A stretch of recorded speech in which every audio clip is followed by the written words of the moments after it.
And we're back and better than ever. We're now in 7.3, Bonding in Metals. In this section, we're going to take a look at different models that explain how metals will bond together and why that explains some of the properties that they exhibit. The first thing we want to talk about is what's called the electron C model. And this electron C model does an excellent job of explaining why metals will conduct electricity, why they are ductile, and why they are malleable. First of all, the whole idea behind this electron C model is simply that the electrons, or valence electrons, are allowed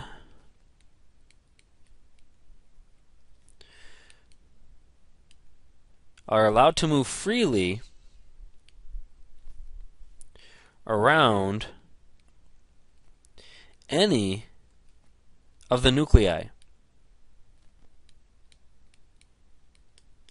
That is, let's just say, for example, if this is iron, okay? If this is your iron nucleus, the valence electrons in iron are not bound to simply go around this iron nucleus. They can move around this iron nucleus or this one or any of them. And so effectively what you get is just a sea of valence electrons that continually move in and around all of the nuclei. Now, all of the positive nuclei will not repel one another because they are continually being balanced by the sea of negative electrons that's flowing around them. But they do not, as it mentions here, the electron cloud does not belong to any one metal ion or any one nucleus. It's allowed to move wherever it wants. So it can conduct electricity. It conducts electricity because if an electron is added on this side, another electron can pop out on that side. And so they're free to move throughout. And that makes metals very, very good conductors. All right. Now scrolling down, that also allows metals to be ductile and malleable. Now remember, ductility is simply the ability to be drawn into wires, where malleability is the ability to be formed into sheets, or into any other shape for that matter. But why does this electron C model allow these metals to be drawn into wires or to be formed into sheets? Well, here's the deal. If you try this with, say, an ionic compound, a typical ionic compound is going to have alternating negatives and positives, okay, in some type of arrangement. Whether, it doesn't matter what their coordination number is. If you try to move these atoms from their place, what's going to happen is that you're going to have two negatives lined up, two anions lined up, or two cations lined up, and they're going to repel one another. So as soon as you try to push them into lining up negative, negative, or positive, positive, they're going to push each other away and crack. And that's why these ionic compounds tend to be brittle. Salts are brittle. You can break them into small pieces. But it's because as soon as you try to move the atoms, you have negatives lined up or positives lined up. On the other hand, as you push and move the metal, as you go from this one to this one, the positives, though they are lined up, they are continually being surrounded by a sea of electrons that is not necessarily their own. It's the electrons that belong to the entire group. And so you can easily slide these positive ions or these metal nuclei along one another, and they will never repel. They are being buffered by these electrons that are continually moving around them. So you can slide them, you can bend them, you can draw them into thin wires, you can spread them out into thin sheets. And it all has to do with this sea of electrons that is able to be moving in and around all of the nuclei or all of the positive ions. All right? So this electron C model does a great job of explaining both electrical conductivity, putting electrons in on one side and kicking them out on the other, and also allows them to be drawn into wires and pounded into thin sheets. Okay? Now, as we scroll down, we'll get into a couple other properties that we want to show. First of all, the fact that metals tend to form crystalline structures. Metal atoms are arranged in very compact, meaning they get compressed or pushed into small volumes, and orderly patterns. All right, just to show you some examples here, and you don't have to have all the structures memorized, although the names might pop up on a quiz or something like that. Chromium.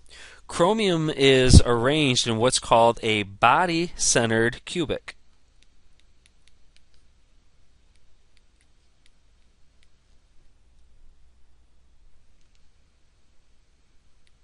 Simply meaning this: you have a cube with chromium atoms at each of the points. However, there's another one right in the middle. It's in the center of the body of the cube, so we call it body-centered. On the other hand, gold, though it does have the same cubic form, okay, something like that, we'll draw them down this as well, they also have atoms on the faces of each of the cubes. Okay, it's not to the interior, it's actually on the face. So we call that face-centered.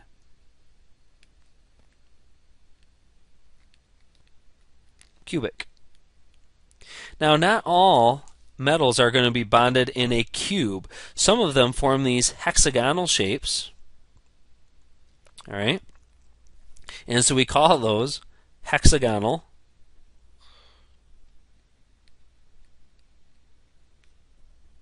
close packed.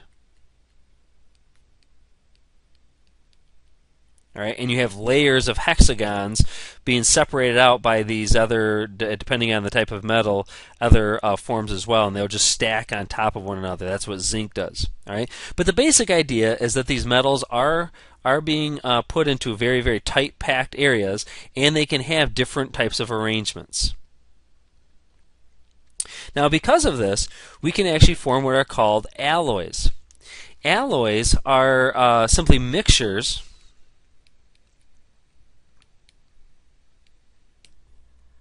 of two or more elements.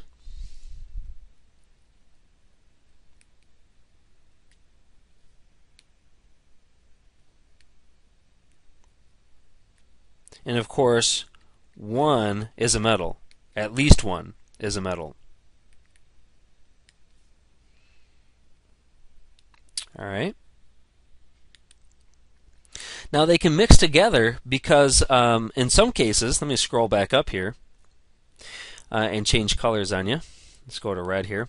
In some cases, they can mix because the metals themselves are approximately the same size. So you can actually replace some chromium atoms with, say, some atoms of iron, or you might stick some nickel in there as well. All right. So, and that you don't have to have that memorized, but that's would be called substitutional alloys.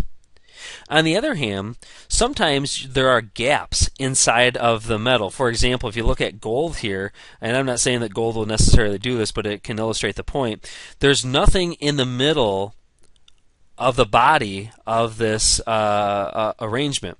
And so if you have something that's small enough, you might be able to fit that on the interior of this atom, all right, and stick something right there in the middle.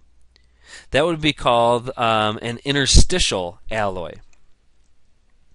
So depending on what type of element you have and depending on what type of metal that you have, you can fit different elements inside the metals, inside the gaps, or you can simply swap some out. Now that's really important because it changes the properties of the metal itself. Let me go back to the green here. In some cases, it can harden the metal. Sometimes it can make it softer, depending on if you want it softer. Sometimes it can make it more corrosion resistant.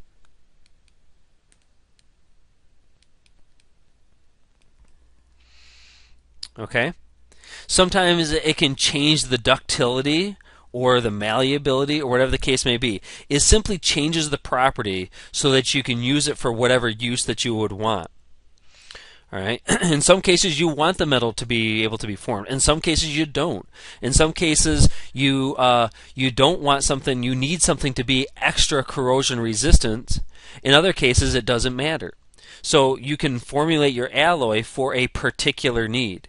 And in fact, in the cases of steel, there are lots of different types of steel that they need, and depending on the properties that they want, they can introduce things like, carbon or nickel or vanadium or chromium or other types of items to make it have the properties that they want it to have. Listed on the right here are various alloys, including sterling silver, cast iron, stainless steel, spring steel, and surgical steel. A couple others that I'm surprised that are not listed here, but it's very, very important. Bronze. Bronze is a mixture of copper and tin, while brass is a mixture of copper and zinc. Historically, both of these alloys have been very important, and in particular with bronze. If you've ever heard of the Bronze Age in ancient times, the fact that they were able to alloy to copper and tin made their tools and their weapons a little more useful. So, anyway, that gives you an idea on the properties of metal. The fact that this electron C model and the way they pack the atoms together gives them their various properties. Okay, we'll see you next time.